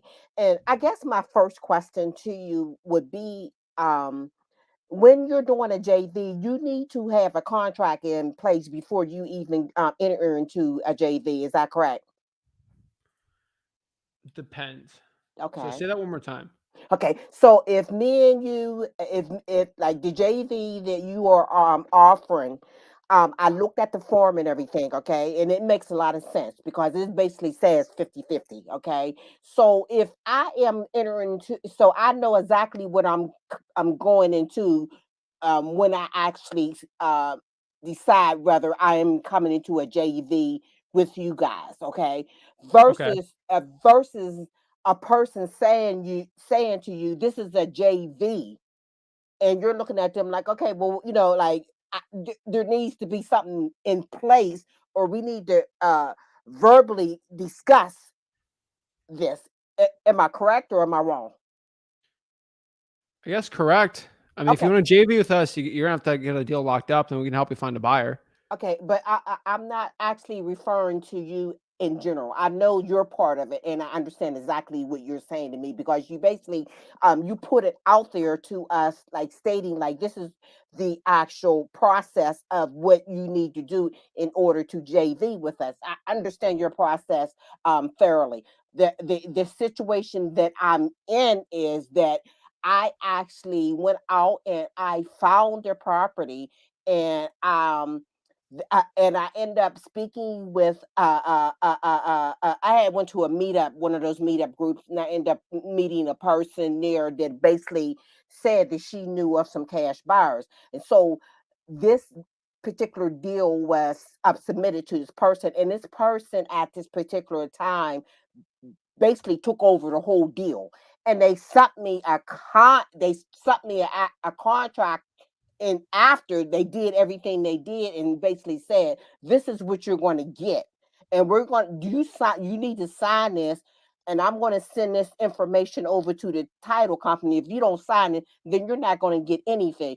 And I actually sent you an update of this information so you can actually see this contract in the conversation. So I'm not so I do want to let you know, like, as far as the June challenge, it's a really really strange thing. You will see that I have actually landed the deal, but I'm being forced out of the deal. So I'm um at the present time I'm seeking attorney. Okay. Um, Okay. Once again, Zach, I know, I'm trying to do everything is, the right way. And I did jump out there, but the one thing I did do is I went in and I started researching the after effects of how this took place. And I know what they're doing is illegal. And I have documentation. I have actually where I spoke to the actual seller, and we talked about everything, and I have the conversation with the actual I guess it's supposed to be the I'm not even speaking with the cash buyer. Not only that, they're not even willing to give me any information on the actual deal at this point. I mean, that's how bad it is, that. But I've learned a lot, and I want to say, like, even with even with this experience that I'm going through, I always look at it as a lesson learned. So that means that if I ever, ever come across this again, I know exactly what to do. But I do believe that this is something that I am in the right for, because I don't think I've done any wrong. Okay, it's fine. Rissa, it's fine. Okay. You're good. You're good. Don't worry. Okay. So what should I do? Get another deal. Okay, so they're asking me to sign this contract. Should I sign this contract for this little bit of money? I'm I'd not. have to look at the deal. I uh, honestly I'd have to look at the deal. How much would the assignment be? $600. For the assignment? You mean what I'm going to get out of it? They're saying that they feel that even though I bought them this deal, that I only should get 10%. How much? So the assignment's gonna be $6,000, Yes, and they're trying to get you $600. that's it. Is this a well-known person? Pardon me? Is this a well-known person in wholesaling? No. That's number one. Okay. The reason why I like javing with people is if I did something like that to you, my whole reputation would be destroyed. Okay. Thank you for. So that's FYI for everyone out here. If you're going to JV with someone, make sure if that person screws you, their entire reputation's destroyed. Okay. Okay. Okay. Number two, you brought the deal. So Right. did you lock it up? That's what I'm saying to you. I had told the actual guy that I was speaking with, hey, you know what? I spoke with the seller and he's willing to do this. Yeah, you didn't lock it up, right? I did not actually lock it up like I was supposed to. He said, she said. So you messed up. Just being honest. Was this a big company? No. Okay. But the title company is. So what you need to do is, I'm not going to legally tell you what to do, because legally there's always two sides to the situation. I think you're right, but you never know in a court of law, right? It is not worth doing a lawsuit over this. I've walked away from bigger deals just because I didn't want to deal with it.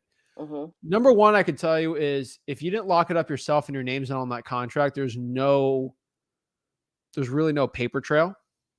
So your protection's destroyed because you didn't do that. Now, if you sign something, a joint venture agreement showing you agreed to split the deal if you bring it to them on this address, did you? No. You got no protection. Okay, but they're calling it a JV without a contract. They don't have anything in writing, and I have documentation of this. Rissa, I'm going to say this in the nicest way. Okay, go ahead. You didn't listen to my advice, and now you're getting screwed. Okay. And now you're asking me how to fix it. Okay. It's like I never told anybody to take a baseball bat to their arm and break their arm, and then ask me how do I fix my arm. It's like, right? Okay. If you're going to JV with somebody, you have to there's either two things when it comes to a JV. Either you lock up the deal, and then you're looking for someone to bring you a buyer, or they lock up a deal and you bring the buyer. You are being a bird dog at this point, and that is not JVing. You just send leads. Okay. You get paid accordingly. Okay. And you get paid accordingly to the value you bring on the joint venture. Gotcha. You bring somebody a deal is worth a lot of money, but it's not nearly as much as if you locked up that deal and brought it to them. That's an extra 5%, but that's everything. Okay. So honestly, my opinion is I would take the $600 and leave, because that is a bird dog fee. You did what a bird dog would do, and you're getting paid accordingly to that. If you want to get paid as a wholesaler, you lock up the deal, because then you control it. Okay. So even if I, like you said, even attorney is too small of a deal to even do that. You get an attorney. You never locked up the deal. Your rights aren't there. Okay. So even with the documentation that I spoke with back and forth with this actual person, that wouldn't stand up and that wouldn't help either. Okay, Rissa. Okay. Go ahead. Let me answer this. Okay. This stuff like this happens every month for me. Okay. I have my acquisitions team, right? Okay. They try to lock up a deal with John Smith seller. I have another competition wholesaler that tries to lock up the deal, and they go with John Smith they go with Johnny B wholesaler. Okay. Should I sue Johnny B wholesaler for locking it up, even though I was in negotiations with him? No, right? Okay. I can prove I was talking to him. I didn't get it locked up. Okay. The true damages legally is the equitable interest in the deal. Okay. And that's it. Okay. You're going to have a lot of issues with it, because even if you locked it up, Rissa, you probably don't have the money to go close it yourself. So you can't even do damages from there. I talked to a lot of lawyers. I've been screwed on a lot of deals. Okay. And I only truly feel like I get screwed is if I lock up a deal and then someone tries to put an affidavit and screw the title on the deal for me from buying it. Okay. We're a bird dog here, and you're Okay. getting paid as such. Okay. Okay. So you know what? That's what I need. That's basically what I needed to know. I messed that up. I assumed that I did Try to save some time. And Okay. it blew up in your face. So I'm saying this nice is what you just got to lock up the deals. Okay. I mean, it's like this person wouldn't lock this up before I could even do anything with it. So I understand. That's up to you. When I send something to a cash buyer address, Mm-hmm. I'm taking a risk that they try to blow up my entire deal with the seller. Okay. But I have enough trust in that buyer Mm-hmm. that if they do that, I'm never going to deal with them again.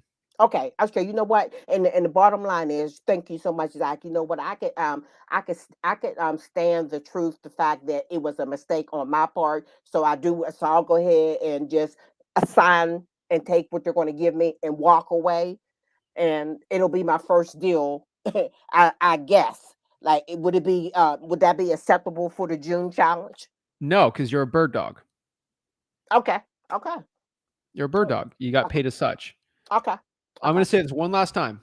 Mm-hmm. Please write this down if you need to, or just understand this. Okay. A JV has two parts. Okay. You lock up the deal and you try to find a buyer, Mm-hmm. or either someone locks it up and you find a buyer for them. Mm-hmm. That is how a JV works. If you Mm-hmm. send somebody a lead and they lock it up, you're a bird dog. Okay. All That's right it. then. Okay, you know what? The bottom line is that I have to accept that, and now I learned from this, and I kind of know how to move forward.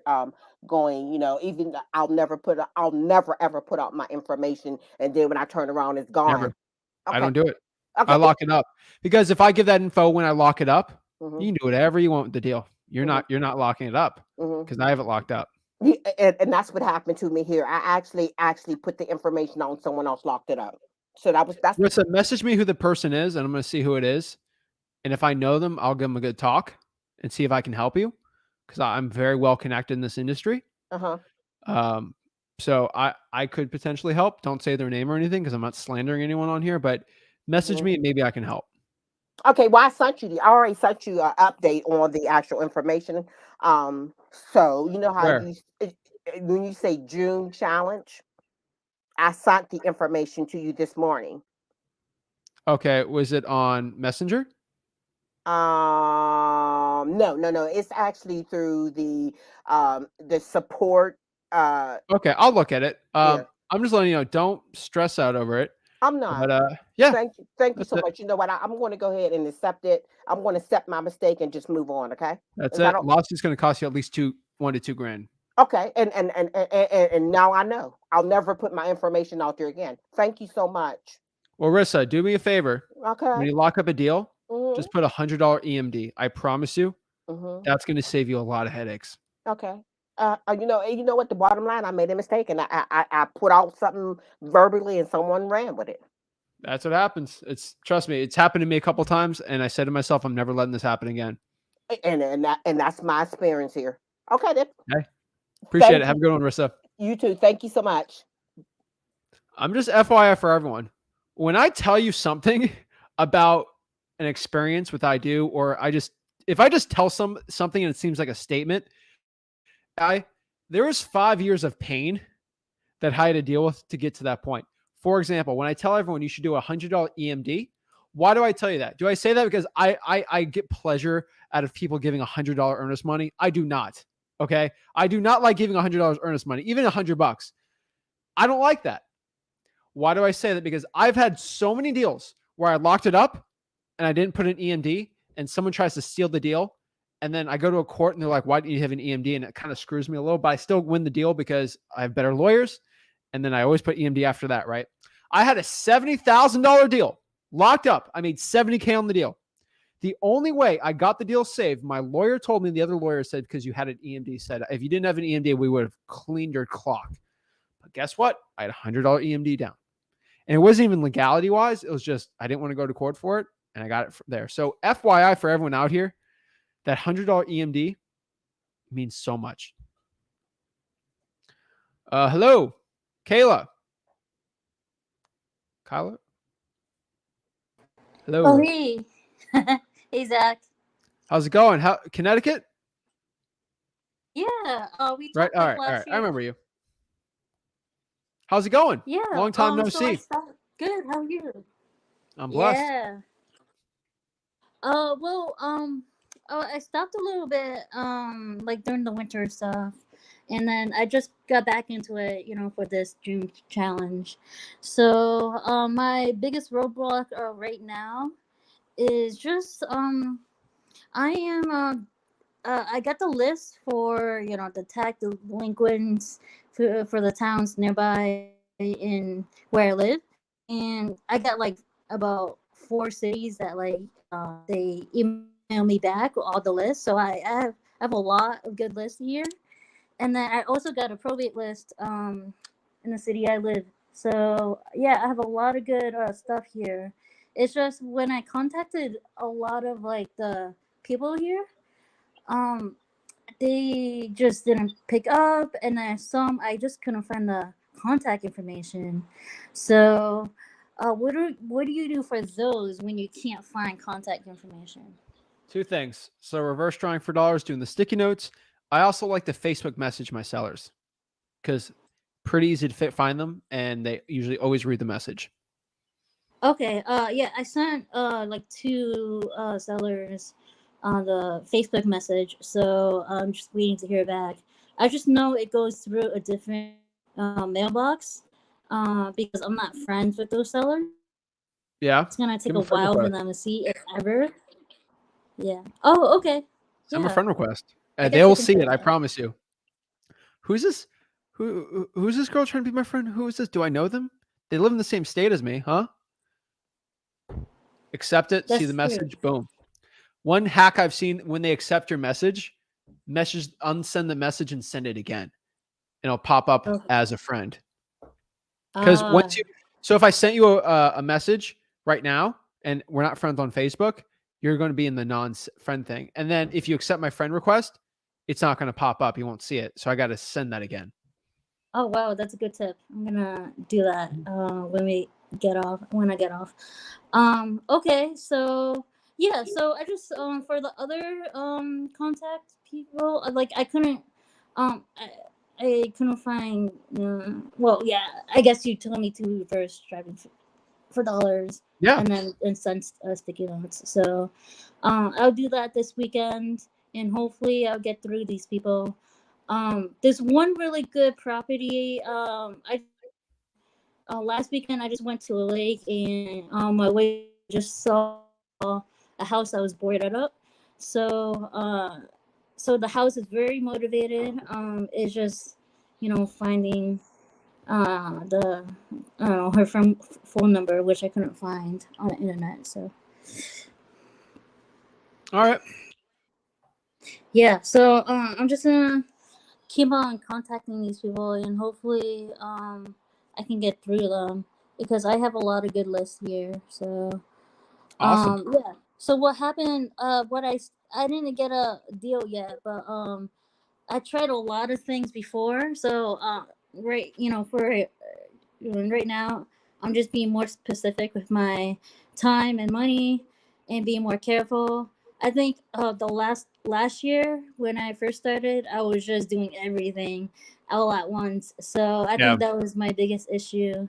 And I spent a lot of money on just bad lists and Simplify it. marketing. Simplicity fails. Complexity fails. Yeah. So but I got a good government list, so which I Go didn't after do it. before. So Beautiful. yeah. So yeah, I'll contact you when I do get something under contract. All righty. Let me know. All right, thank you. Thank you. Boom. All right. All right. What is up, guys? What's up, Zach? How are you? I'm blessed. I'm blessed as well, brother. Yeah, sorry about BK doing a little spam. I was working. I would have tried to prevent her spam? jumping on you so much. I know that you guys are there to help us, but yeah, we got some interesting stuff happening actually. Yeah. What's spam? What do you guys need help with? Was it on Messenger or something? What was that? Was it on Messenger or something? I've messaged you a couple times, but it's okay. You're busy. Yeah, in the chat, I saw that she was like jumping in the chat. I was like, if you wanted to talk to me, but this is the best way right here. That's what I was telling her. That's exactly what I was telling her. I get 200 messages. We got a lot of good stuff happening right now. Like, tell me some good stuff. I'm meeting with the seller tomorrow morning, actually. Okay. Pretty deep. I would say very motivated right now. He's a flipper. He's told me he flipped about 15 or so properties in the last couple of years.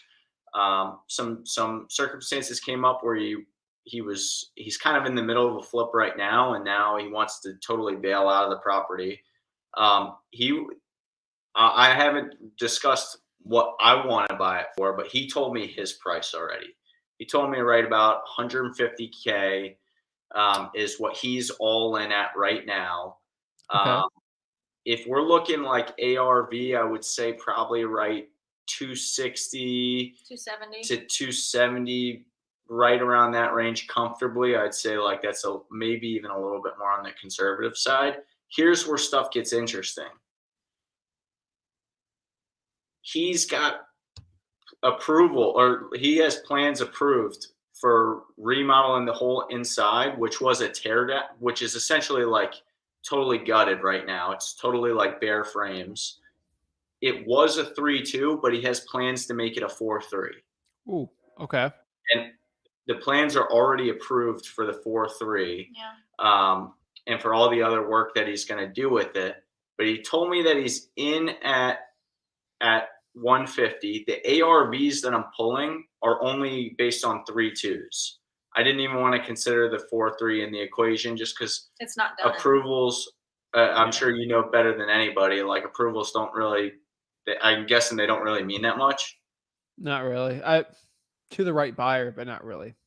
Yeah, it's like, so I was kind of like, all right, maybe it's going to totally fall through with that, but we're right at 150, but I want to try to get your opinion on what's going to be the best offer that, I mean, he's pretty motivated. I'd say he wants to get this thing done in 20 days. He gave me a call. He's like ready to move, snap fast. CJ, I got a question for you. Yep. You and Brooklyn's definitely watched a lot of my stuff. What do you think I'm going to tell you? I'm just curious. What do you think I'm going to say? Get the lowest possible offer. And what are you going to do with the cash buyer? What am I going to do with them? How so? Buy low, sell high, right? Right. So I keep it simple, and that's giving me the bet. My biggest deals are ones I don't even do. Like I do a little bit of comping. I don't really do too much. I just lock it up. I look at the motivation. You see motivation with this guy. He wants to sell it quick. I lock it up for the lowest price possible. Okay. You're very lucky you got the whole partner thing going on the appointment. One thing you're going to do is if he wants to sell at a price, you're going to get him say how much he needs to say. He's going to say 150. And they're going to say, hey, you know, my partner Brooklyn says, or whatever, at low price. Meet in the middle. You're fine. Like at the end of the day, you just got to lock it up for the lowest you can. Between you and me, let's have a conversation why Brooklyn's not here, right? Yeah. If he says he wants to sell, you say you're going to want to buy for 130, and he says he wants to sell for 160, and 160 is the least he's going to take, and he's super stubborn. Are you going to lock it up for 160? Yeah, of course. I'll talk to you later. No. No? Well, I'm sorry. It's difficult to hear. Brooklyn was on a call. Yeah. I was talking to a seller. Yeah. If he says 160, I'm not doing anything less, but I'll sign right now. Are you going to sign it? Yeah, I'm going to sign it. What if he says 140? Then you just got to get him as lowest and sign it. And then, dude. Okay. I have so many deals where I'm like, okay, I'm going to lock it up, and I bring it to 4 cash buyers. So let's say this 150 deal. I've had deals like this where I bring it to cash buyer 1. He says, I'm not buying this for over $100,000. This is a terrible deal. Terrible deal, CJ. Deal number 2, I'll buy this for 150. Sorry, cash buyer number 2. Cash buyer number 3, I'll buy it for 170. And cash buyer number 4 says, I'll take 200 all day. If you just focused on cash buyer 1, you'd had a terrible deal and you're a terrible wholesaler, right? Cash buyer number 4 makes you look like a genius. Did the deal change at all? Just the buyer. Yeah. So your deal's dependent on the buyer here. You need to lock it up for the lowest price you can. Okay. Remember, even if it's 165, you're probably going to still lock it up because you just got to bring it to a buyer, right? Okay. Obviously, you should get under 150, but lock it up for the lowest you can and call as many buyers as you can and try to sell it, right? Okay. No, that's what I was thinking. It was that easy. That's kind of what we were basing it off of. But I was a little hesitant on. I asked him what he had the GCs come in at and tell him what the work was going to be. He's telling me right at about 80K, which kind of seemed a little far fetched. I mean, it's bare bones. It's frames right now. It is about right. You think that's good? Have you ever dealt with the GCs currently, man? They're stupid. Yeah. Stupid. A GC. All right, I did a flip right now. Cost me 20K. Bare bones. I got my handyman. Like, they're working decent price. Right. A GC would charge me 60 to 70K to do that. I do it for 20 because those general contractors are just, they got a lot of fat going on. Like, what I mean by that, not physically, but like, oh, I'm going to charge you $15 an hour, but I'm going to charge you 20 and they'll make 5. Like, they're going to charge a stupid amount. And until their jobs start going lower, which they will, their prices are going to go down. Yeah. I've had GCs tell me it's 100K to do a house and it cost me 30, right? They don't know. But it's bare bones. So, dude, at the end of the day, it comes back to the cash buyer. If a cash buyer thinks he can do it for 40, then it's fine, right? So at the end of the day, you just got to bring the buyers through, right? Is it vacant? Yeah, no. So it's like the money right now. The money right now is getting the thing locked up, getting a lockbox on it for your partner to go through, and because it's bare bones, you have this excuse. Hey, I have handymen want to go through, maybe a flooring people, just to give us maybe quotes on it. So okay, if I put a lockbox after you get it locked up. So get it locked up. Don't say this before because you already got locked up, right? Is it okay if we put a lockbox? What Brooklyn should do, or CJ, have the lockbox already in your hand. Right. So it's kind of like, okay, because it's already in your hand, right? Right. Oh, if you have to go out, get it. No, but like if it's already in your hands, like, oh shoot, right? Well, this is boarded windows territory of town. So get a like lockbox. if you're doing a job, they board like all windows are boarded up tight because people will go in and break. Yeah, so put a lockbox on there and say, since it's on a lockbox, we want to go in and I check on it once a week, twice a week, whatever. Make sure it's safe because maybe it's a rougher part of town. Right. And what you're going to do is bring as many buyers as you can through there. Okay. Right? Realtor with cash sales, everything. We're going to throw the kitchen sink at it. So what you're going to guys do is, when you're going to lock this deal up? Tomorrow morning. Okay. We'll go on the live tomorrow. And I'll break down. I'll give you a list of 10 things you got to do tomorrow once you lock it up. Okay. Sounds good. Do you guys have a lockbox? I'm about to go buy one at Walmart. Buy one at Home Depot. $20. Depot. You can return it. Return we it. got I don't Lowe's care. right there. Yeah. Get Lowe's. You can return it. Just have it in your hand once you lock it up. Right. So just one of you two just walk up to them while you're looking at the house and just have it there. Because it's kind of like, oh, shoot, fine. So that's what I would do there. But lock it up first and we'll talk about cash buyers. But the lockbox makes you have so many more people. Okay. Awesome. Yeah. And then question about bandit signs. So this actually was a lead from a bandit sign. Beautiful. If bandit signs aren't technically allowed and we get a call saying they need to be taken down, do we need to take them down? But let me give you a theoretical. I'm not going to tell you what to do. Okay. I'm going to tell you what, some stupid kids did in the past in my market, that were a little younger. I'll give you a theoretical. Okay. I'm not going to tell you what I did, but I'll tell you what people I know do. It's a threat. I've had probably 100 violations documented. I probably have an account for me somewhere for bandit signs. You'll never catch me. But every single time I've gotten a call, or my friend got a call, you always got to be careful on bandit signs, right? The way I always have these conversations is the same way. Hello, hi, who is this? What's your name? Hey, John. And just talk about the property. What's the address of the property you're looking to sell? Now, code enforcement usually breaks at that.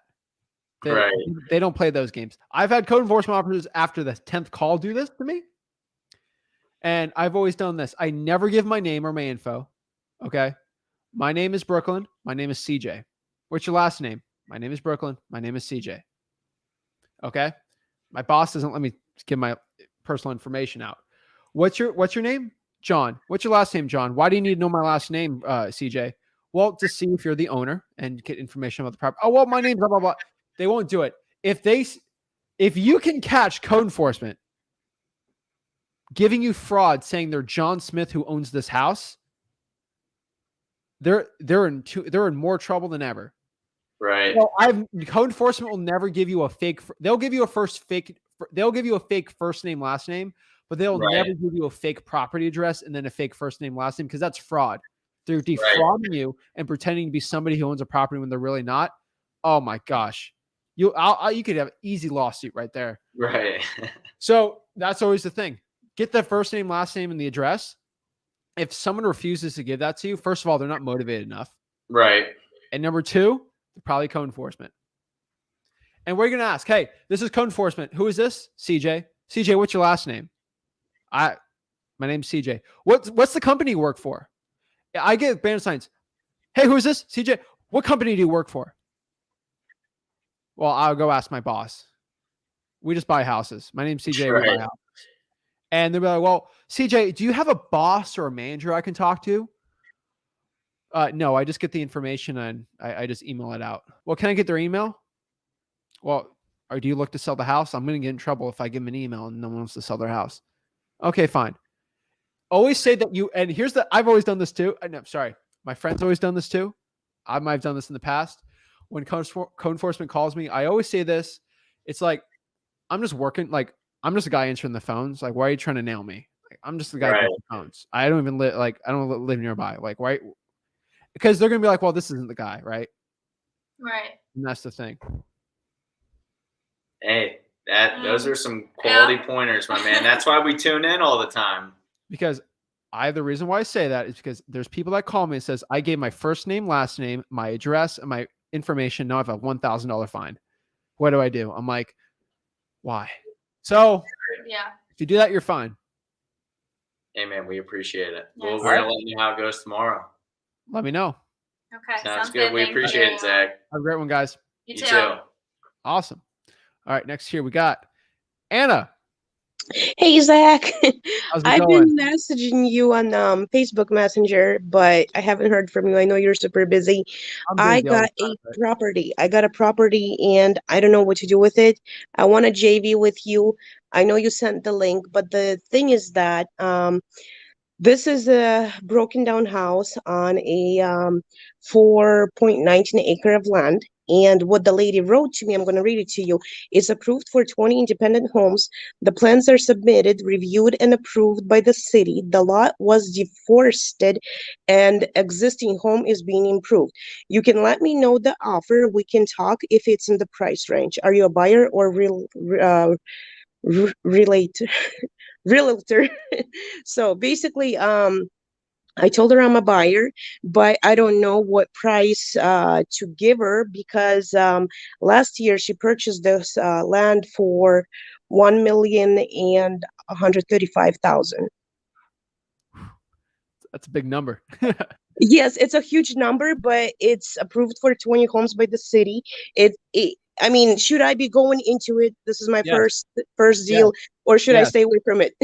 Yes, go after it.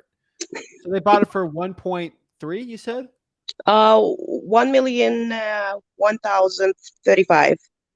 Okay. Do you know? I have an idea how much they're looking to sell it for? But that's the thing. I've been asking her like 2 times in the text messages going back and forth. Can you tell me the number? And she keeps on referring back to me, telling me you give me the number. So, and I don't. Perfect. Anna, you're stuck here. And there's 2 ways to get unstuck here. Number 1, you're gonna have to call him over the phone. Okay. I'm scared. I'm like shaking. I'm talking to you and I'm shaking. Why are you scared? Because it's my first deal and I understand it can be like huge because there's like it been approved for 20 homes. And each home we looked up in the area. It's really nice area out here. Each home sells for between 500 to 800K, with the 500 being like shitty houses, like really bad houses. So basically, if they're brand new homes, I'm thinking around the 750, 80, 800. So I know it's like, Well, kind of like the conversation I had with CJ and Brooklyn before, which you heard. You just got to lock it up and try to sell it. And that end of the day. So that's already established. So let's establish, first of all, why you're nervous to talk to them, right? You're nervous. It's a big deal. It's your first deal, right? Yes. All right. Let me ask you a question, because I talked to you last week, right? Yeah, you did. You said, quote to me, as I remember, I got a decent memory, that about your husband and you're working with him and you love him and you love spending all your time with him, right? Yes. So I think it's safe to say you love your husband, right? Yes. Did you have a first date with him? Yeah. Were you nervous? Not really. It was online. I brought it from Ukraine. Oh my gosh. All right. Well, most people are nervous. Or you're Yeah, nervous I with them, right? understand. You Yeah. know, of course you were nervous, but it ended up, it was worth being nervous for because it ended up being a good result. Yeah. That's the way you got to look at this. Of course you're going to be nervous, but the end result is way better than being nervous, because you would have had that regret. So the point I'm trying to make is you just got to do it. Is there Okay, any but what underlying number reason? do I give her? Like, how do I do this math? Because I mean, if they sell 20 homes at 80K, it's a 16 million. You know what I mean? It's not worth 16 No. million. Your best case scenario, you sell it for hundreds of thousands, but that's best case, right? Like, you're not going to, you could potentially, but I don't see it like that. What I'm going to tell you, your best situation is a deal like this. It's interesting. You're going to have Would your, you JV with me on it? yeah, we can JV with you. This is one where you're going to have to, I would have a lawyer write up a contract on this, because when you're doing big boy, big girl money, you're going to have to be pretty legit with a lot of stuff. And that's the thing. That's why I'm terrified, because I don't know what the hell I'm talking about. Well, you know what I mean? You watched the Like, beginning of this video. It's like buying a car, buying a piece of land, right? Yeah. I want to buy it. This is You the make price it I sound want to so buy it. easy. Because I've done it multiple times. But Yeah. at the end of the day, if I don't get the deal, it doesn't end everything for me, right? Like, Okay, I what learned if she's gonna ask me for proof of funds? What do I do? And I don't have that money. Do I run to you? I don't care. I'll give you proof funds for 3 million. I don't care. Okay. Okay. If you be confident, you're probably not going to have to deal with that, but we can give you a proof of funds all day on that. Okay. Now, with this deal, you should call them, have a conversation. Are they local? Yes, driving for dollars. Beautiful. All right. So this is It's off market for as long as I know, and it's really awesome. What's her reason for selling it? And she just bought it. We looked her up on. She's a doctor, so I guess just brought it to invest in it, and just wants to sell it, not deal with it, kind of a thing. From what I understand, you know what I mean? Because she purchased it, like she said, she got it deforested. It's all kind of ready lot, sort of a thing. There's one old house on it, and it. I mean, she wrote that it had been approved by the city for 20 independent homes. So, okay. So Anna, she's kind of working on it. Send us the JV on this. But if you send me the JV, you're going to have to promise a couple of things. First of all, we can help you lock it up, but you're going to have to be the person that locks it up, because you're going to get the best price meeting the person in person. Oh, you're going to get the best price. Like, you could shave a lot of money off of it. So what I'm going to tell you is, she's texting you on the phone. What are you willing to do? So if she bought it for 1.2, for example, right? 1.1, try to be a little under it and see if she budges on that. So the best situation is you meet them in person, you go look at the property, right? Take pictures, all that fun stuff. How far is that from you? Like 10 minutes, 5 minutes. 10 minutes. Perfect. I would go probably with your husband, just so like it's a partner team, right? And you play the good cop, bad cop, right? Like I've said. And you just go there, look at it, and just talk about it. Say, hey, this could be a really good development for me and my partner. Who's your partner, Anna? We got you covered. Don't worry. I have multiple builders I want to work with this. I'm going to have to call each of them and see which one I want to work with, because each of them are a little different, right? Okay. That's it. This is recorded on YouTube, so you can go by and see it. I can talk to you tomorrow about it. Rick can talk to you about it, so don't fret over it. But I honestly would say is I can help you get the contracts, all the proof of funds, all that stuff if you need it. But honestly, you need to go meet them with a contract in hand and agree to purchase it for the lowest price you can. Maybe your husband wants to buy it for 900, right? Maybe he wants to buy it for 900. and maybe you're like, well, I can't do 100. I can do 1.3, meet in the middle, whatever. Just try to lock it up for the lowest you can. The real money in this is going to be the buyer. And that's really where I'm going to have probably a team of 3 people called every builder within a 15-mile square radius and every hedge fund in the mom to go and buy this property. That's where the work is. Between you and me, the nervousness should be on the buyer, not on the locking it up. Locking it up is 20% of the battle.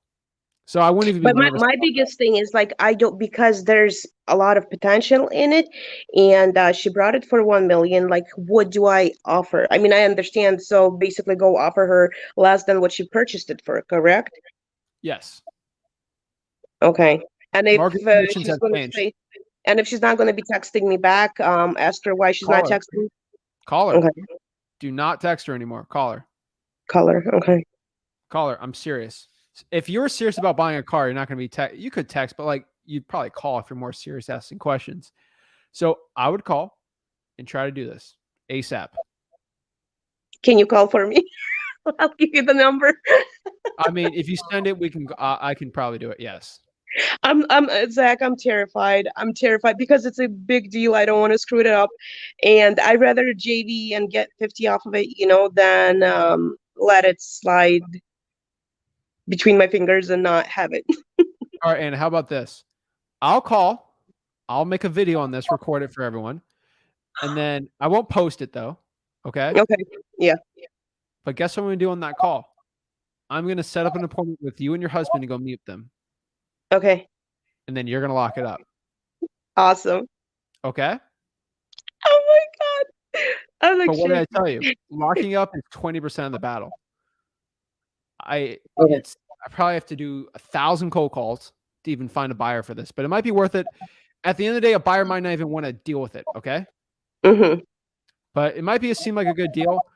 I want to the thing is that like in our area, what I'm talking to you about is it's constantly being remodeled. Like the streets are being remodeled, the sidewalks, like it's growing. It's not going down. You know what I mean? It's becoming a better city. So that old houses are being brought out and built with like the new houses. So like we can see. I've been living here for 10 years, and I see like huge difference in the city when I started living compared to now. Yeah, interest rates are going up. I'm not like, you can send me the deal. I'm not like excited about it because I don't know. I'm gonna have to underwrite the deal and see if this is something that would be work or not. At the end of the day, I don't know who's going to buy it or what price they're at unless I actually call enough. So send us up. I'll call and set up the appointment, but you're going to have to go out there and look at it. And yeah, all I can tell you is we're going to try to lock it up for the lowest price we can and then sell it for the highest and see if we can do anything. So that's the play on it. Okay. So what about due diligence period? How many days should it be? 60 to 90 days, honestly. For that project. Oh yeah. It needs I'm gonna have to soil testing, all the surveys, like the buyer is gonna need all that. So yes, hands down. So to be on the safe side, do a 90-day with her? I would say 60 to 90 and then write 90. Okay. And another question, how do I get a hold of you? That's the only way, like you said to the other guys, that's the best way to get a hold of you is you're talking to me right now. I get 200 messages a day, so it's kind of hard for me. You'll be in our CRM for the JV deal, so you'll probably talk to someone on our team or me. So just submit the info on the deal there. But I don't have a contract. You want me to put what I know, like the address? Yeah, I don't care. It's under contract. Just I remember. I'll remember the name. Just put you and your husband's info on there, and it's a $1.3 million property in California for land. I'll get alerted very quick. So yeah. Okay. All right. I'll so excited. All right. Thank you so much, Zach. Send the deal within an hour, and I got the camera right here, and then I'll record the call or whatever. She probably won't answer me if she's a doctor, but she texted me back around like 11 p.m. and it was like weird. I'm like, why is she like texting me so late? And then when I went up and looked up her info, she came as a doctor. So I'm like, oh, well, that's why she texted me so late. Probably just got off her shift or something. Yeah. So send that over and then we'll get it done quick. Okay. All right. I'll do it right now. I'm doing it right now. All right. And then Awesome. what's your husband's name? Terrace. Terrace? Yes. Tell him I said privet? Private? Привет. Privet. Tell him I said privet. Awesome. Thank you, All right. Zach. Have a good one. Bye-bye.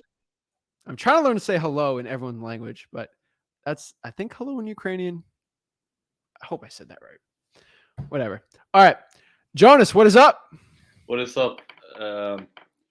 Yeah, so we got spring break here in Sweden, so I'm marketing a lot more. Awesome, man. But like I'm still struggling with the like talking to sellers after you've cold called them, like the confidence, and that's just you gotta practice. I get it. Yeah.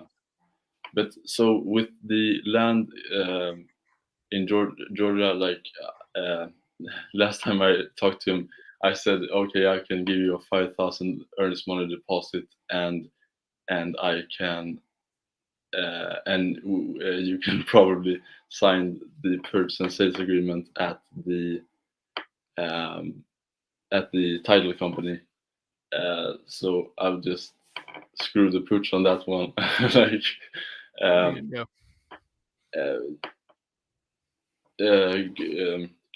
Could I also do like Anna, like, because I think they are pretty motivated. Like his wife says, we want to sell. Like if maybe the JV thing. Yeah, like maybe if one of your team, like, oh, we're just gonna do 100 EMD. That if Yeah. My team has to look it up. If they think they can sell it, they'll tell you. If they can't, they won't. We won't sign anything unless we don't think we can sell it. Yeah. All right. Like she's in Stockton, California. There's a lot of builders there. I gotta look where in Georgia. You send it, we'll underwrite it, but like that's the point. All right. Yeah, send it over. We'll look at it, man. Yeah. And the link is in the live chat, right?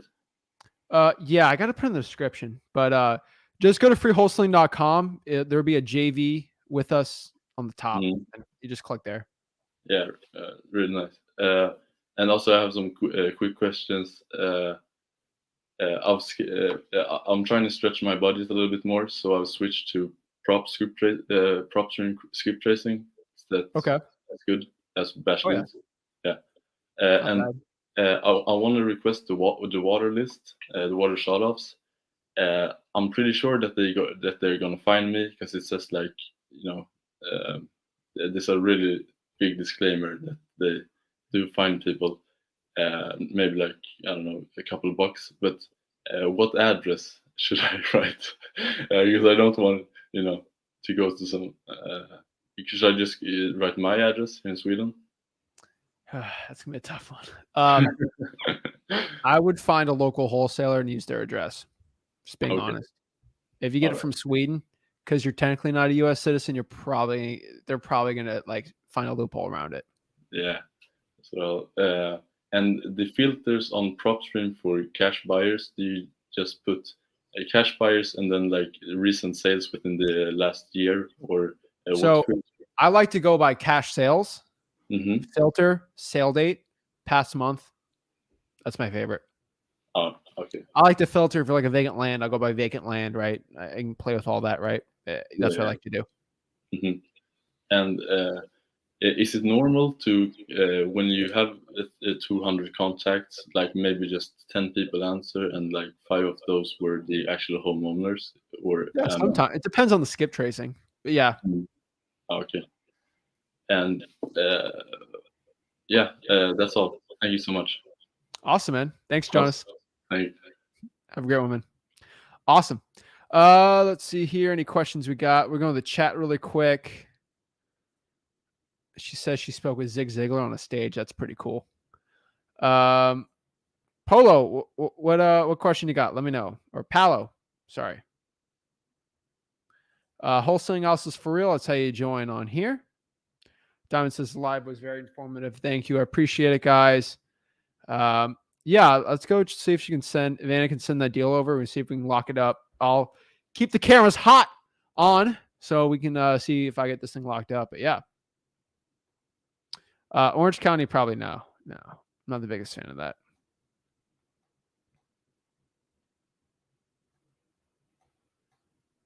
Appreciate John. Awesome. I thought John was on here. I thought I was going to hop on. Whatever. All right, guys, this is Zach Ginn. We're talking here. So this is how you talk to sellers. That is exactly everything.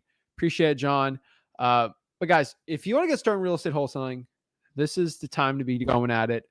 Go to freewholesaling.com on the bottom. Check out all the channels, guys. Subscribe to everything. Go to freewholesaling.com. Subscribe to the Flip with Rick YouTube channel. Subscribe to the Zach Ginn YouTube channel and the Rick Ginn YouTube channel.